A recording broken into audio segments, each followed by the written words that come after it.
In a world of waiver wires and trades, where every Sunday is a battle, one person's decisions can mean the difference between glory and crushing defeat.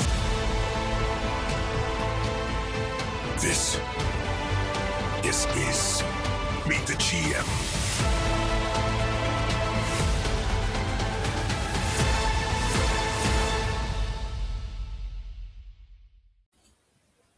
Hi there, and welcome to episode 6 of Meet the GM. And tonight we have the special guest Danny, our year 1 winner. How's it going? Yeah, all good. It's nice to get the kids asleep, ready for the call. Yeah, it is good when they go to sleep. Whether they stay asleep or not is a different matter, but it's good when they go to sleep. Yeah. So obviously, we'll get at it. So, whereabout are you from? I'm from Liverpool. As you can probably tell by the accent, but I've been living in Ireland for pretty much 20 years now, a long time. My wife's Irish, and the kids are all Irish, and they all live with a Scouser. So you've not picked up much of an Irish twang then? No, it's got slower over the years because I work with a lot of people from different countries, and they couldn't understand me at the start. So I had to talk slower, but the accent itself was exactly the same as it was. And then it gets faster when I've had a beer. Yeah, well, that does tend to happen. The accents do get a bit worse when the old alcohol flows.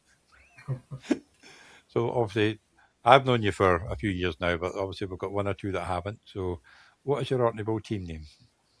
My OrkneyBowl team name, which is a good point. I'm just looking for my doc, which I've actually forgot what my Everton. I've been in that many leagues. My team name is Dublin Everton Blues. That's the one. I would have helped you along there if you forgot, but yes. Yeah, so it's obviously because Dublin, and I'm guessing you support Everton too. Yeah, Everton for my sins, yeah. Just to add to the pain in my life, yeah. Well, it could be worse. It could be a Spurs fan. Yeah, it's a bit better this season, but the last 3 or 4 years have been quite stressful, to say the least. But you always do well against Liverpool, at least once. Well, hopefully we play them on Saturday, on Sunday. So hopefully it's a good. Yeah, hopefully we play better against them this week. Good job. Well, so where are you in the league at the moment in Everton? So we're 8th at the moment. So you might even be in a European spot, is it not? Yeah, I think if we were to beat Liverpool on Sunday, we'd only be 2 points behind Liverpool. So it's a big one. Yeah. So it's the first one in the new stadium as well. So yeah, it's an important one. So I took the kids home for Easter, and I was there last week. So I went on a tour of the new stadium with my dad. So it's what's name? Yeah, very good. I loved it. You see so many things that you wouldn't normally see, and it's just like the money that's been spent on it. I think it cost about 700 million. I think. Jesus. But then, of course, the other stadium was pretty old, so it's good to have a new fresh one. Yeah, big time, yeah. Good stuff. Yeah, did you win your first home game at the new stadium? The first one we drew, and then we didn't have a good record in it, but then we'd started to win a few. So we beat Chelsea 3-0 at it last time, and then haven't played for about 3 or 4 weeks, and then we drew against the weekend, Brentford. So yeah, it's a big it's only 6 games to go. I know, it's a bit mental that. So how long have you followed the NFL? Well, the funny thing is I've followed the NFL as long as I've followed fantasy. So I played a lot of fantasy sports, other sports, and I always wanted to get into the NFL, but never really had the time to do it. And I knew it would be very detailed. So I sort of, once the kids started coming along and I was up late at night, it seemed the perfect time to start getting into it. So I could watch the games when the kids had gone to bed or when you're up with the baby and stuff. So it's only been 5 years, but I've played fantasy for 5 years as well. So I always found the best way to learn a sport was to play the fantasy version of it, because you needed to know all the ins and outs of everything. And the things that you might not normally notice if you just watch a game of some sort of sport on TV. So I thought if I learned the fantasy at the same time, I'd learn the game as I was going. So I'm sort of learning both still as we go. So I remember putting a tweet out saying, I have no idea where to start. I'm looking to get into fantasy football. And Murph messaged and said, "What's name? Here's one of my books that I did, and sent me it." So have a read over that, and then he sent me a few other links, and then he runs competitions on 5 yard rush for beginners. So I entered a few of those competitions, and then just got hooked from there. And I just spend way too much time watching podcasts and listening to stuff, and it's just sort of gone from. I'm that type of person that either doesn't do something or goes full in and does it. I probably listen to 2 or 3, maybe 4 NFL podcasts every day at the moment, sometimes more. When I've got them on when I'm working in the office and stuff. So I just sort of got addicted to it. I just love the different strategies and the different formats. It's not boring. So you've got to there's so many different things you can play and different ways to play it. And I just I'm constantly trying to think of different ways and looking at what my opponents are doing and trying to figure out a different way than what they're doing. So I just love the strategy side of things. Good stuff. Yeah, there is a lot of strategy, and obviously you can be as prepared as you want when it comes to the draft, but somebody totally, what do you call it, snipes you. It's the worst thing ever. Especially when you're waiting all day. There's a huge amount of luck involved as well. Obviously, you can sign and get a play.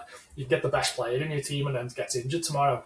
So you've also got to be thinking of what comes next and the plans around not just your team but your whole squad and making sure that you've got covered in all the right places as well. So yeah, that's what I really like. Is like you're trying to think of if this happens, what should I be doing, and just planning for it in advance. It's like the curse of the number 1 pick. Yeah, very much so. Yeah, but nobody really wants it. But if you get it, you should get the right one. So what team do you root for? I'm pretty good. The same team. Yeah, the same team as you. So when I was trying to figure out, it's weird when you're not from the country where the teams are. So you don't have the same attachment. Like, oh, I lived here or I did this. So I tried to look at it objectively, and I thought, because my football team Everton, I tried to think of what are the key things about Everton, and how can I find a team that sort of matches the same types of things. So I was looking at Everton, like a founder member of the football league, right back at the very beginning. So I know they used to be very good, and they've gone off the boil over the last 20, 30 years, and they play in blue. So I was looking at it, was like, well, the Giants are in what's name. The Giants were there at the beginning. They've won Super Bowls, but they've been very quiet for a number of years. They play in blue. And then the other thing that probably swung it for me was, if I ever go on holiday to the States, where am I most likely to go? Probably New York. So why not pick the Giants so that I can take in games if I ever go to New York? So that was sort of my approach. I didn't look at who was good or who had the best players or anything like that. I was just trying to find, because you're picking a team, it's for the long things will change, who's good and who's not. I was looking at more, they felt like a team that was quite similar to Everton in certain ways, based off when I picked the team. So I don't know, that was my logic anyway. Whether that's actually logical or not is another matter, but that's the way I saw it when I picked my team. That's as good a reason as any for picking a team. Like you say, you're not picking them for the glory, you're picking them for their history and the colour. And they're bringing me as much pain as what Everton are as well. So it seems like a good fit. Well, at least you get it from both sides of the water. So. Yeah. So what is your favourite player from the Giants from the past? From the past, I say we're not going too far back because I've only really been following for 5 years. So my favourite player at the start was Barkley. And then obviously absolutely sick then when he goes to Philadelphia and starts ripping it up. So I've got a Barkley jersey in the house, which I haven't been able to wear, which I haven't worn since either. So it would have been definitely Barkley. Good stuff. Yeah, well, he was good in his rookie, but yeah, I think my favourite player is Manny Toomer, but that would be probably before your time. So way before my time, yeah. But yeah, he was a bit underrated, but he was so good. Like I'm going back and trying to read up on history of things way before I took over and trying to get as much info about everything, not just the Giants, but in football. I've watched loads of documentaries and loads of other things, so I'm working my way backwards as well as going forwards. Obviously, have you got Game Pass? Yeah, I had it last season, yeah. Did you watch the American games? It was all the Super Bowl runs. than it had I've like watched, highlights of season. I've watched a few of them, but I was watching like the documentaries about all the different teams. Like so, what's the one on Apple about the Patriots? That was 10 episodes on. That was very good. Is that on Netflix? No, that was the Netflix was the one about the Cowboys. Right. The one on Apple is about it's called the Dynasty, and it's all Oh about yeah. and it's really detailed as well. So there's a lot of stuff I wouldn't have known about, which was good to see. But I watch loads of stuff. I'm just trying to get more and more into it as I go. I think I watched a couple of them, but I think it was the Patriots thing put me off. Yeah, exactly. I put a lot of people off it too. But it's just no. So obviously more present. You should be this. Who's your favourite player on the team at the moment?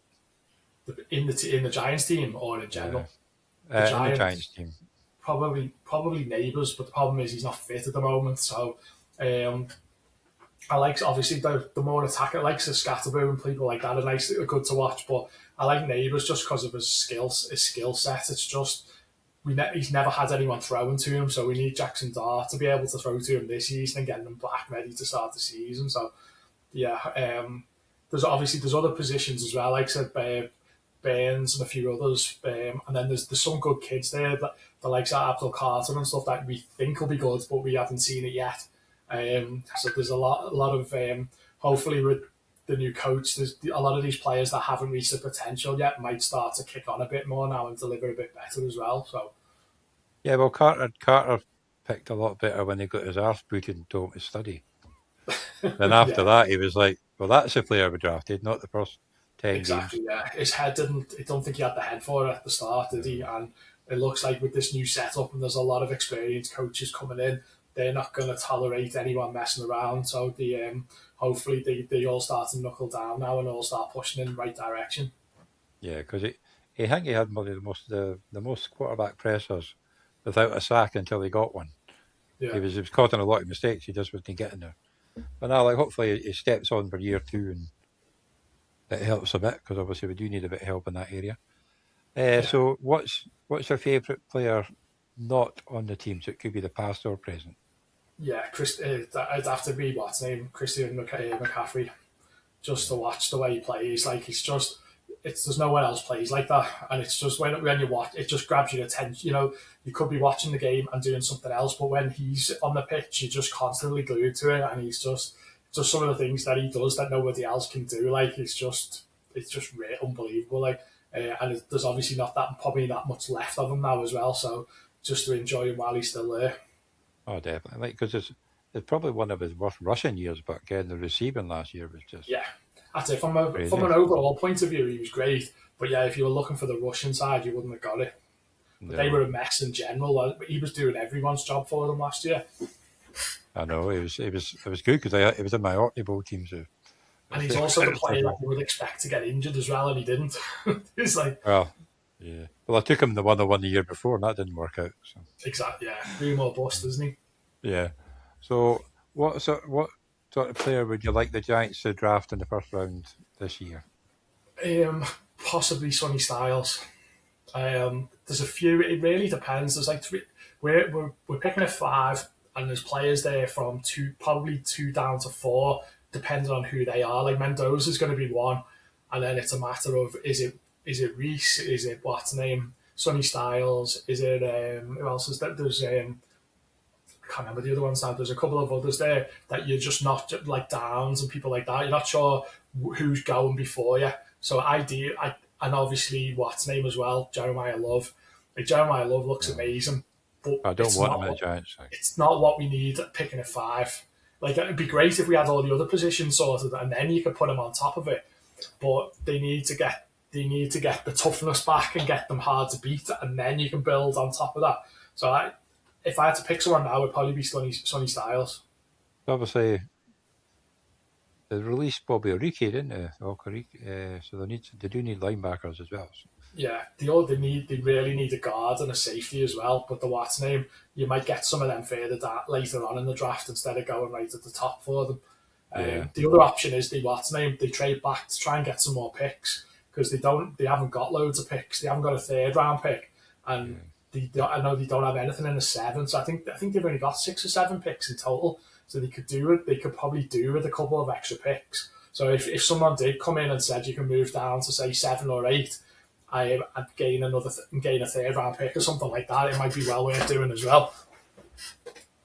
Definitely. You still got a good player at 7, so it's Exactly. quite good. I'd say it depends on because the thing with the Giants is they need so many different positions. So it's not like when you're sitting at 5, you could the player 5, 6, 7, or 8 are probably all players that we could do with the.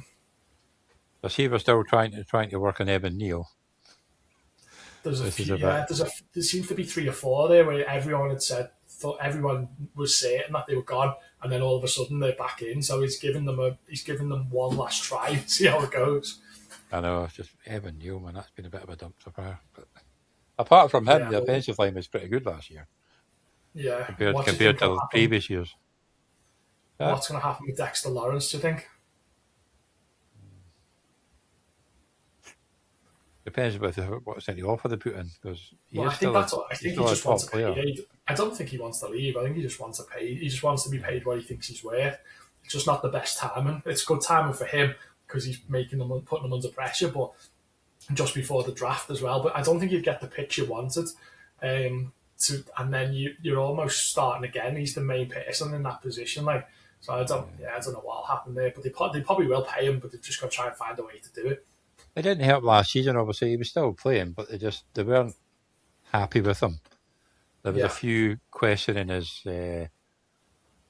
work ethic and that. Again, he was still brilliant, but he wasn't as good as he was the year before. And they're putting that down to him more than anything else. It was a bit crap, but we're not exactly renowned for being a well-run team at the moment. So. That's the hard part to judge, isn't it? Of how much it was just him and how much it was just that the team was an absolute mess at the same time. Yeah. Well, I hope he stays, because obviously it's good, and obviously good to see his dancing while he gets his sack as well. Yeah, they won't overpay for him. I don't think that.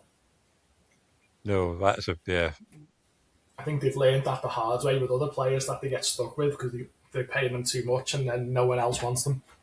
Yeah.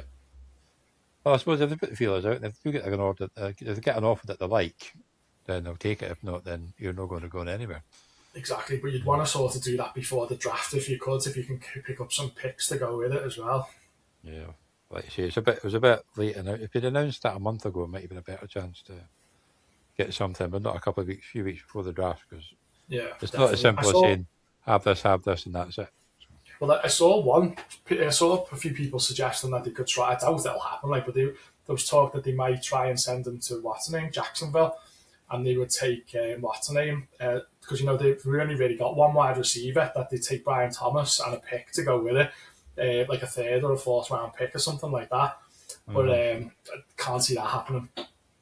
No. And Thomas did drop off a cliff last year, so they might bounce back this year. But that's how you attract those players, isn't it? Where you can get him and then try and get him back to where he was. Yeah, receiver crews know the best after Neighbours. Yeah, definitely. There's been some interesting signings. Yeah. Although I do like Slate, and he always seems to pop up when we need him, but the rest of it's a bit of a mess. But he's getting paid too much for what he does as well. So I keep eat bits of I'm eating the kids' Easter eggs as I'm talking to you. Oh no, our Easter eggs didn't last very long. So who's obviously you've been in a few years now? Have you got a rival in the OrkneyBowl, or who's your biggest rival? Not really, to be honest. I just want to beat them all. It's like if I was in the same division as Craig or somebody, then maybe it might be Craig or someone. But no, there's no real standard. Craig's in a few divisions below us, isn't he? So he's only one because you're in Division 1. Yeah, we're in Division 2, so there's only one behind you now. Okay, well, maybe he might be my rival next year if he gets promoted and I don't, or I get relegated. No, you don't want to think about that. I've already been relegated. It wasn't fun. So, how many leagues do you participate in each year, not including best balls? I cut a few this year. I think I'm in 12 Dynasty at the moment, but I was in about 15 or 16, so I got rid of a few, basically so I can get more redraft, to be honest. I'm 5 years in, and I'm starting to find I'm enjoying redraft more than I'm enjoying the Dynasty. A lot of the Dynasty leagues I'm in, it's hard to get anyone to make any offers, or they're very quiet. and I need to be more selective of the leagues that I'm in. I think to ones that are a bit more active and you get more deals done and stuff. There's like some of them you feel like you could go a whole season without even making a trade, and it's a bit boring in that way. So I'm finding I'm getting more and more drawn back to redraft leagues. So I've freed up a bit of space to be able to take on a few more redraft leagues this year. Well, obviously that answers the next question. Would you prefer Dynasty or Redraft? Yeah, I'd say it changes, but I thought it's probably redraft. I like the idea of going all in for the season and then starting again. Yeah. Instead, I like to play for the upside of it all and just go for it that season. So it's probably redraft. Yeah, I do like Redraft. Did you join that link for the Dynasty locker that I put in the group chat? Not yet. I didn't. No. I don't know if I saw that, to be honest. It's quite good because it takes a while to load all your sleeper teams because it goes all the way back, all your teams, even the archive. But it gives you a breakdown of your record and everything. So it tells you how you've done your redrafts, your dynasties, and keeper. And once you click on a league, you can see all the stats for each league, including the scores for the past. It's quite smart. Well, bear in mind, my first season playing, I was late in the game as well. So God knows what some of them. Like saying that, I think I won more leagues in my first season than I have in the others. I don't know how that happened. Well, my first league on Sleeper, I was in one dynasty and I won it because we still had the NFL teams and we started moving over after that. So it's a nice record, that one. So I think the second year I had 4 and 1-1. Like winning the OrkneyBowl, I think it was my second season, or if it was the second season playing fantasy, and I won the whole thing. It was like, and then last year I won. There's a couple of ones there. That one there from the MNB bowl. Yeah. So I won that one as well. That's the best ball one there. So I would that. I only picked the only reason why I've got this now is when I was in Liverpool, it got delivered to Liverpool, so I picked it up the other day when I went home. It looks that big on on this picture, and it's way smaller than I thought it was. But there's it doesn't take up too much space. So. Exactly, that's what you sound like my wife. Yeah, she'd be like that exactly. Well, I'm glad I sound like your wife then. But bit of a deeper voice. Like, you're not putting those trophies around the house, but they're only these little ones, so they go on the window ledge, so it's not too bad. Yeah, well, obviously I've not got mine. I've got a replica of the Superbowl behind me up in the top shelf there. But so which would you? Obviously, I think I know the answer to this, but I'll put it down anyway. But what do you prefer, a Superflex or a 1 QB league? I like both. I like the different formats. If I was setting my own one up, I'd probably do Superflex. But I like playing in both, so I don't mind, to be honest. It's the same with tight end premiums as well. I like playing them ones with them and ones without them. I prefer 1 QB league, as you can obviously gather, because I didn't want to move this to Superflex. Just because it's more, the draft's more fun. You know what I mean? You're not really picking up a quarterback till later on. It's all about trying to get your good wide receivers, get your good running backs, 1 or 2 of the best tight ends, and then you worry about the quarterback. You don't have to go, all the good ones get walloped the first 6 picks, and then by the time he gets back to you, all the good players are gone. As long as I know the rules before the start, I don't really mind. I like to just look at the rules and then try to figure out in my head what strategies to go based off the rules. So I don't mind. Like I'm happy in any of them, to be honest. Like I find myself, the only issue sometimes is something sounds good and you sign up and then you realise, oh, why did I do this? Because there's so many fucking rules. As in, not from the scoring, but like some of those ones where every week you've got to make change, you've got to put players out and pick, and you do another draft, and then there's all these mad point systems, and like I just need to play regular Superflex or 1 QB with standard-ish rules, not too crazy. Otherwise, when you've got so many teams, it's hard to keep track of them all. Well, I do an extreme redraft. I think I'm on year 4 now, I think, where you do your original draft. Then on Tuesday morning, everybody's team goes back into agency. And depending on the standing, that's when you pick it up in free agency. It's a fun league, like.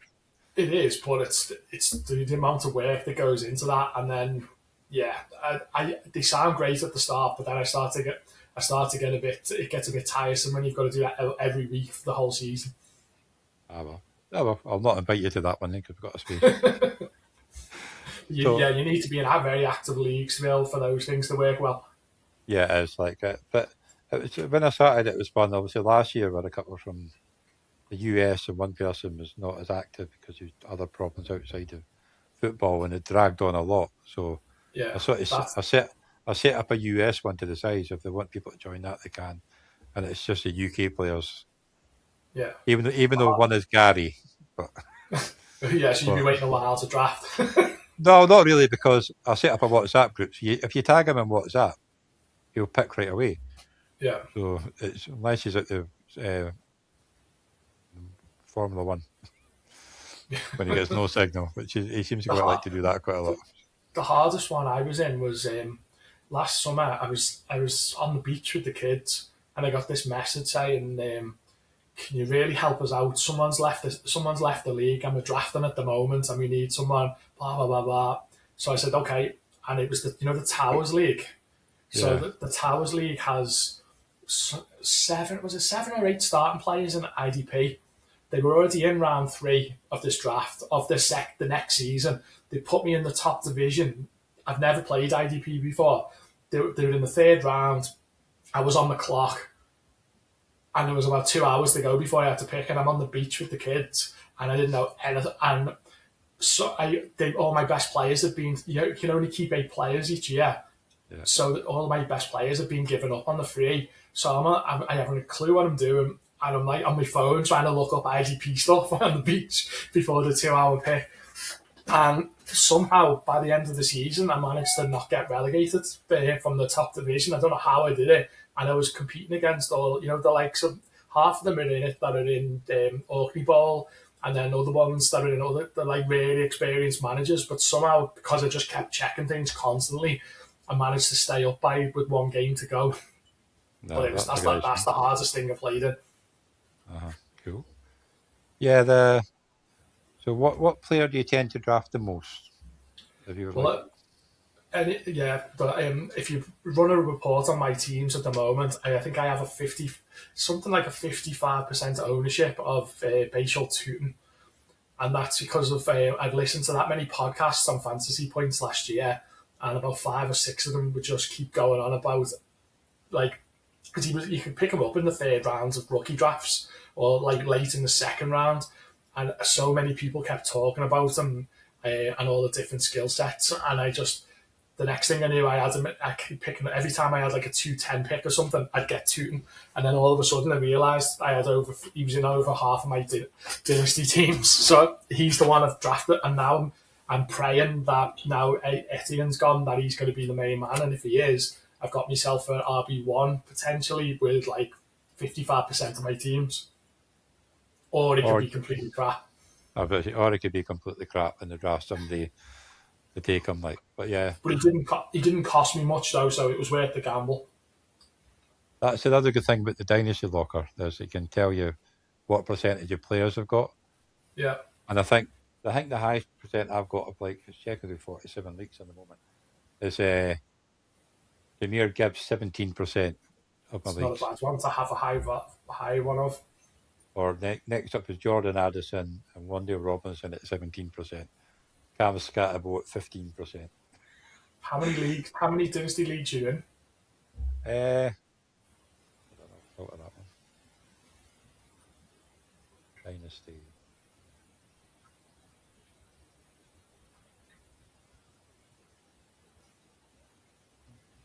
Quite a few. Yeah, I would say when you're saying 15%, 19. I've got 19 dynasties. okay. So I think of the 47 leagues, it's also counting the OrkneyBowl leagues that I'm commissioner of. Yeah, true. But Yeah, you I can't don't know really, how you do that. That takes some amount of work. I know, well, there's an extra 2 divisions now because it's a Champions League as well. So Is it what the hell? busy enough? I know, it keeps me busy.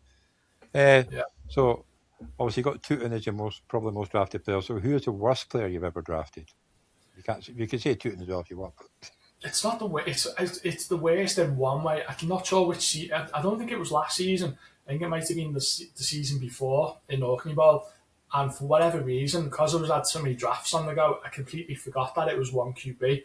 And I drafted a quarterback in the 1st round. I think Lamar. And so it wasn't anything. It wasn't a knock on Lamar, but it was just the fact I probably drafted him 4 or 5 rounds too early because I wasn't paying attention, and it was like, oh shit, yeah, OrkneyBowl's 1 QB, isn't it? And then by that point, it was already gone down to the second round picks then, and I was playing. And you were the defending champion. Exactly, yeah. So it just shows you how much, like, normally I would sit down and just read everything before I do it, but for some reason, my mind just, when I was picking, just everything went out the window, and I picked Lamar. Yeah. Well, it's always easy to remember when the OrkneyBowl is going to start because it's usually the last Monday in July. The last Monday in July. Because then that way I can get a few picks in before my anniversary. I think the very first year was the 1st of August. And that went down well. My phone was going ping, ping, ping all day when you're trying to celebrate your anniversary. So I learned from that mistake. So the last Monday in July is always a good one to do. So obviously I know you are, but are you currently doing any work with fantasy football, and who with? I wasn't meant to be. And then I just got a message, actually, from the same person who messaged me about that fucking league when I was on the beach. The same day I got another message and basically said that he was looking for someone to help him doing his Murph to do the 5-yard rush flagship show. And I was like, why the hell do you want me to do that? I don't know anything. Like, you know everything. Why do you need me to do it? And he wanted someone to bounce things off because he was doing it on his own, and it's not the same doing a podcast on your own. So, like, obviously, I have nowhere near the knowledge of what he has. So, like, I couldn't bring anything from a knowledge point of view. So, what I would try to do instead was think about, well, if I was sitting on the other end listening to this, what would I want to know? And he has loads of knowledge, but he doesn't always share because he just presumes people already know it. So I'd be trying to be on the other side of it, and I'd be like, well, I've been reading about this or hearing about this. What do you think about that? Or challenging on some of his takes and stuff and seeing how much he can back them up.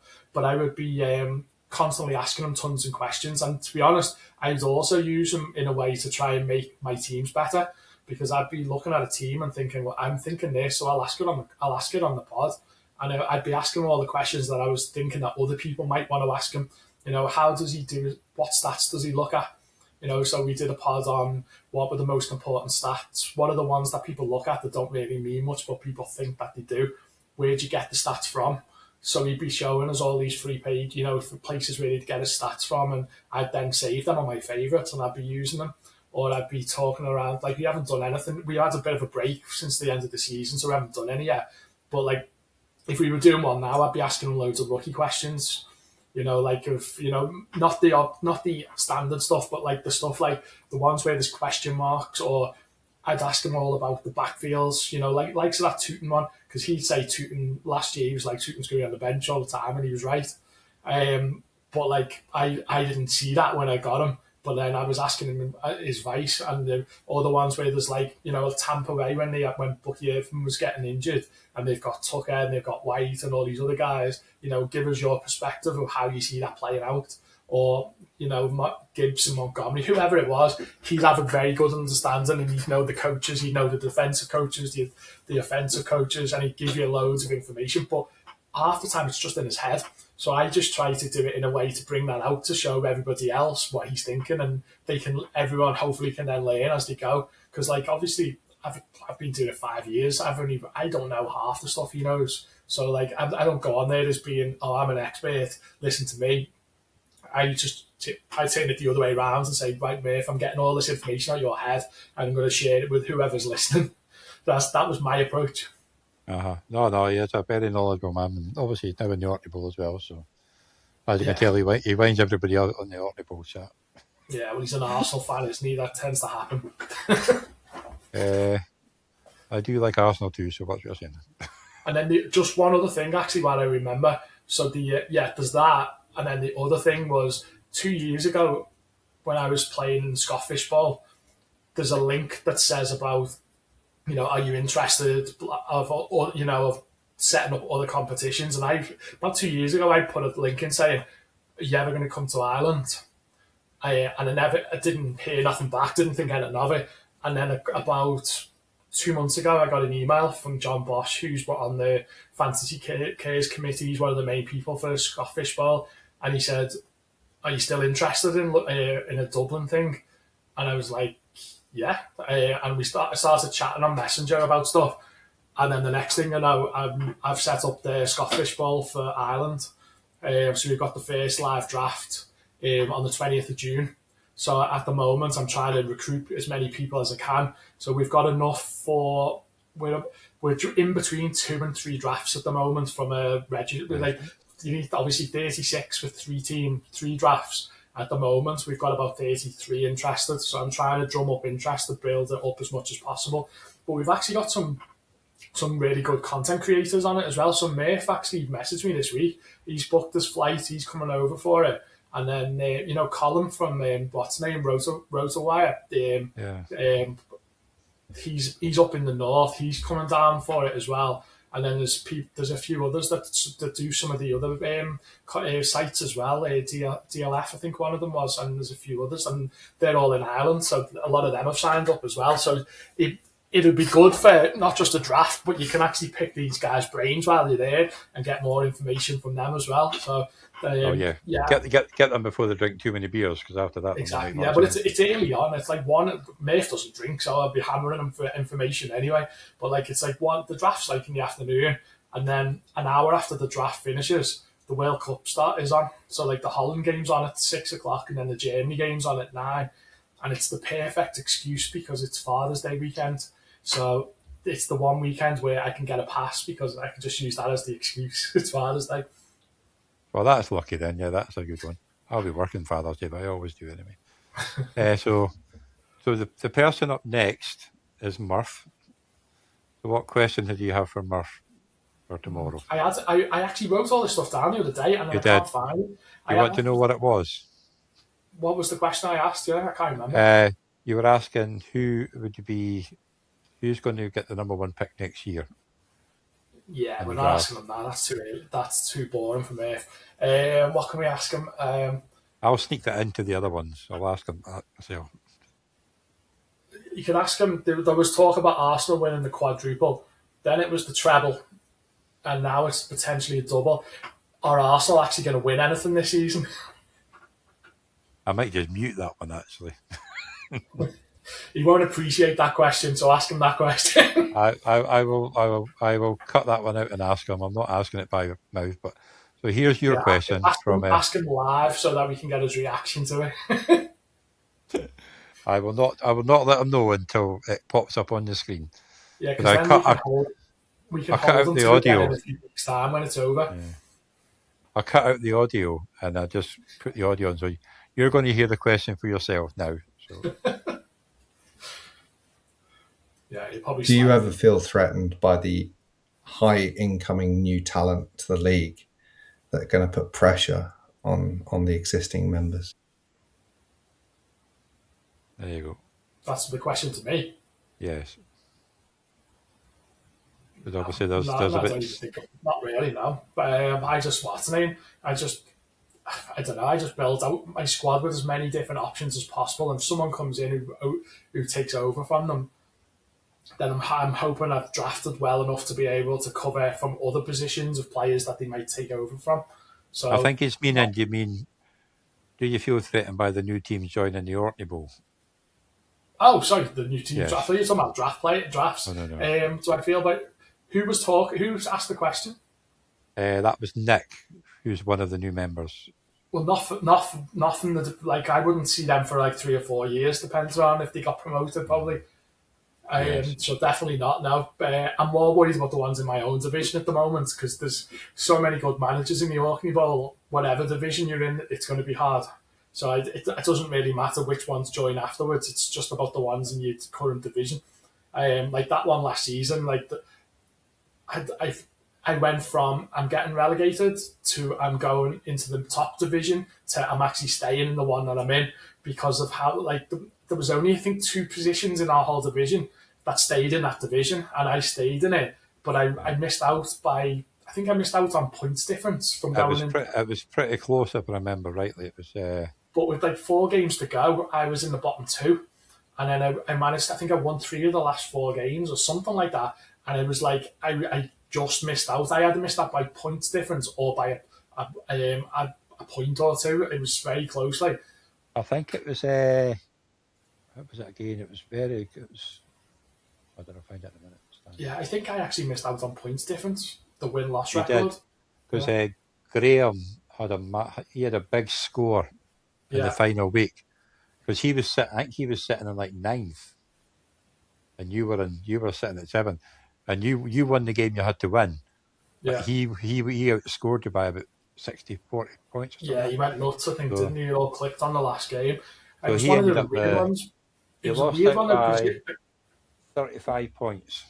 but if I'd have lost, I could have gone down as well. So I could have been in 3 different divisions with 2 games to go, I think. So like I could have gone up, stayed, or gone down. That's how close it was. There was like, I think from about 2nd or 3rd down to about 10th, there was only probably about 1 or 2 wins between them all. It was very close division. Yeah. Well, that was it. Very good. The A lot winners of were very 9 good and managers in that division. 9 and 5. There was 3 at 9 and 5, 2 at 8 and 6, 3 at 7 and 7. Unfortunately, so you were above Leicester Tigers, but you were not enough to get up. Yeah, no, I had a really bad start. I think I lost 4 or 5 on the run at one point, and then I was always trying to get it back. For most of the season, I just wanted to stay in the division, and then all of a sudden at the end, I had a chance then to go up. There you go. So week 14. Yeah, you scored 178, but Graham scored 220. Yeah, so it's like a 38 points for him to beat. So I think you were I think you were about 5 or 6 points ahead of him, but because of that, he jumped ahead of you. But like you did all you could, though. You got the win, but just not enough to. Yeah. At least you didn't go down, though. If you'd been down, you'd been in the same division as Craig, me, and Doug. I know, and it's a long way back to try to get into the top division when you go down another one as well. Because you can have one good, it's good. You can have one good season, but to follow it up by 2 is hard to go up with twice. So yeah, I was just happy to stay in the division at that point. Yeah, well, of course, I went down and then I came back up. So I'm one now division. Now there's that one main division, isn't it? Because we didn't have that before. So yeah, that was that's at least I'm only one division away from that, but it's harder to get into it now because you've got the 2 different divisions going into it, haven't you? So is it 2 from each? Is it? No, there's 4 from each going up. There's only for the top division. There's only a 4-team playoff, so it'll be like 1 and 4 against 2 and 3 in the finals over 2 legs. But the rest 8 teams will get relegated, and it'll be. I didn't realise that. That's going to be tough going now. And that's why it's a top division. It's going to be hard to stay up. Oh, and that's great. Yeah, the reason I did 4 because obviously sometimes if you finish in 6, you could actually still win the cup. But I wanted the top 4 because they're the top 4. And then on the podcast show, me and Craig will do a draw. Who goes in the East Conference? Who goes in the West Conference? So you could like you started in the East. If you go up and you come back down, you could end up in the West. But it also gives you different players to play against as well. So it's quite good. Oh yeah, they're all good. I say they're all good. But that's a tough one when 8 of the 12 go down. That's a proper Champions League, that one.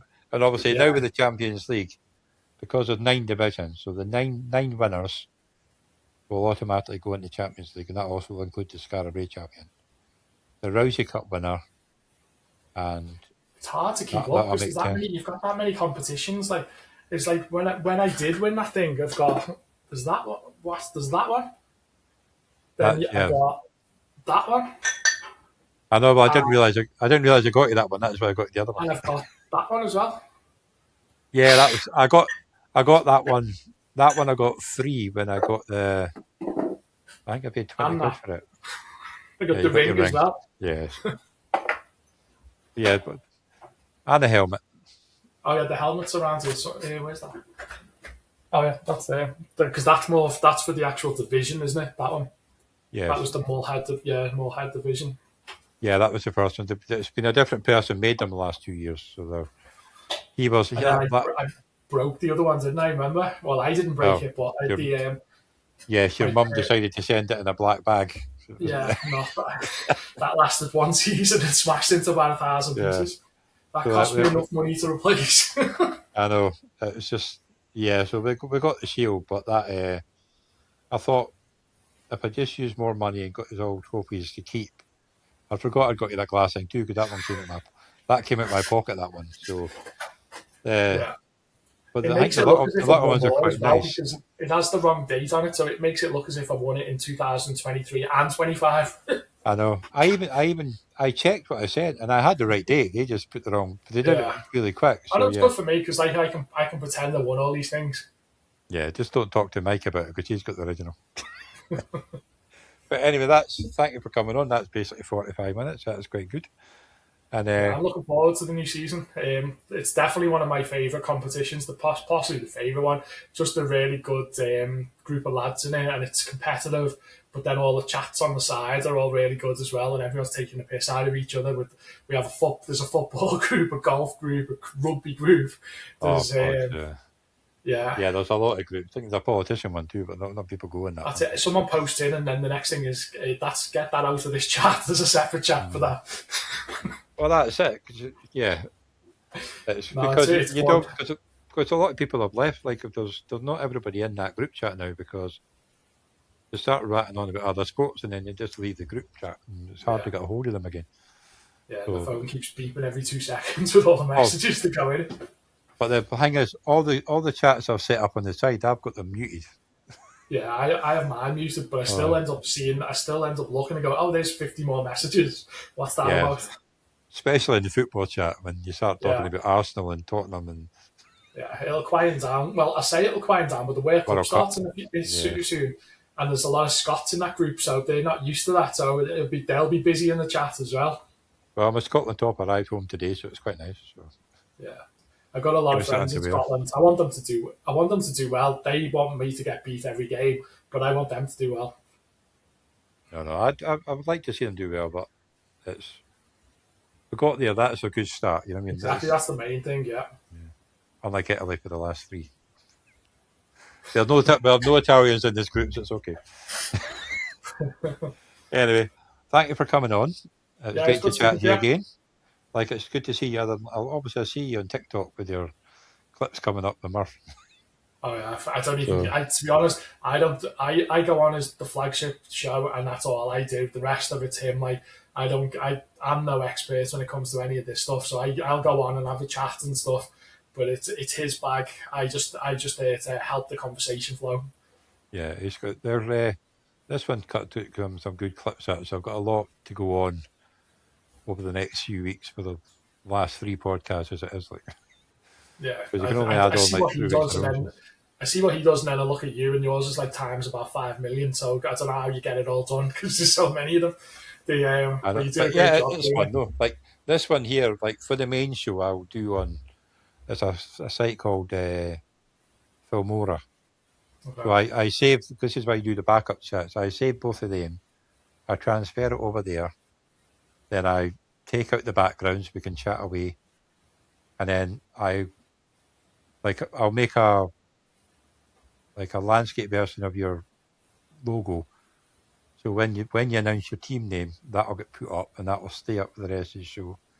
And then when you start mentioning players, I'll get little clips of them and put like the pictures of the players on as you talk about them.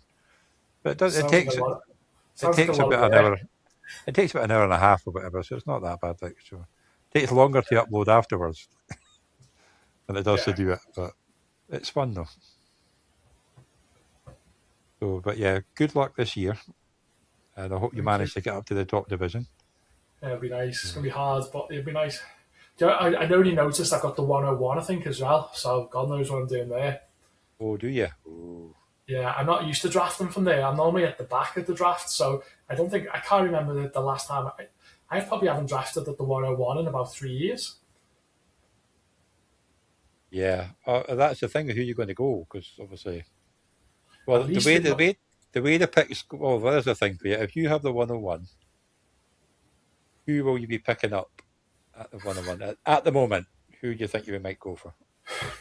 Well, if it was in if it was in some of my other competitions, my brain would tell me wide receiver. But in OrkneyBowl, my brain's telling me potentially someone like Bijan Robinson or somebody. I'm not sure. I'll have to have a proper look at it. But like someone like that or a Gibbs or somebody, like my gut normally I'd be straight to like Chase, but I'm not 100% sure on this one. And yeah, I don't actually know because I always get the times where I've had the bad season. They've never been really bad, but the worst seasons I've had in OrkneyBowl is when I never nailed down the running back room, and I was always trying to like rotate them in and trying to find someone each week. Whereas when I've had to settle a decent running back team, I've always done well. So I don't know. I honestly, it really see how the next few months go. But my gut's telling me a running back at the moment. But it's probably, in a lot of other drafts, people probably won't, and they'll go for a wide receiver instead. Yeah, that's the thing with the OrkneyBowl is though, like a wide receiver now and again will get you really good scores, but if you get one of the top 5 running backs, Yeah, you're going to get 30 points, 35 points, if not more a week. yeah. And that's a hefty score. Well, that's it.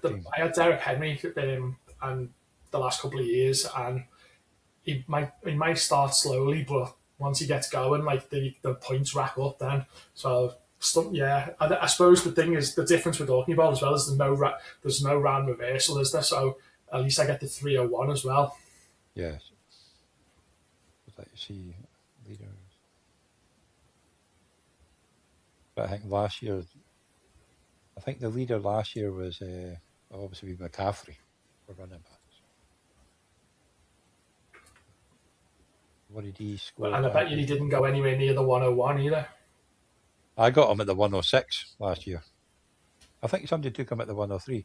But yeah, McCaffrey's points last year, 35, 29, 32, 33, 36, 31, 50, 13, 42, 25, 42, 36, 23, 21, 40, 37, 17, 35, and you only got 17 in the final, but still, that was in the playoffs, 35 and 17. Yeah. So, and the finally, we just, on that, so the finally would have been, was it week 17? Yeah, so that would be 37.45. And the semi-final scored 40. Well, that's it. And if you're in the final, he's already got you promoted as well in most divisions. So, yeah. But mostly because of his catching. That's my logic at the moment, but obviously that could change. So we'll see. Depends who the draft. You know what I mean? If they get a decent running back that might eat into it a bit, it makes a bit difference. I mean, if they get a running back like Montgomery, because obviously I don't think Pacheco's going to eat much into Gibbs's share, then that could make a difference. Or Bijan. Make sure you pick up the right one and not Brian Robinson. Well, yeah, that's going to happen a lot, I would imagine, this season. It happened before, and that was when they were a different team. So yeah. But well, good luck anyway, and I'll be looking forward to it. Obviously, we'll be doing the draft reviews as the draft's going anyway. Yeah, so I tune into quite a few of them. Yeah, I have them on in the background while I'm working and stuff as well. Yeah, Craig likes a good rant when somebody picks a defender in the first 6 rounds or a quarterback. And you go mad if someone gets a quarterback too early. Yeah. Well, I think last year Sam had did he get Mahomes an auto pick or something like that? Because I don't know what he done. He just ended up. Did he not realise it started, or he had it on auto? Yeah, but anyway, he ended up a quarterback with his first pick. It was like the 103 or. I offered to take it off and let him do it again, but he said, "No, just leave it." So. Craig's head probably fell off at that point. Well, it did until I told him it was an auto pick and it had nothing to do with actually picking the wrong player. But yeah, I think you got a bit of grief for picking up your one, but that's it's a better quarterback. But anyway, so thank you for coming on, and good luck next season, and we'll catch you again sometime. Yeah, you too, mate. Thanks.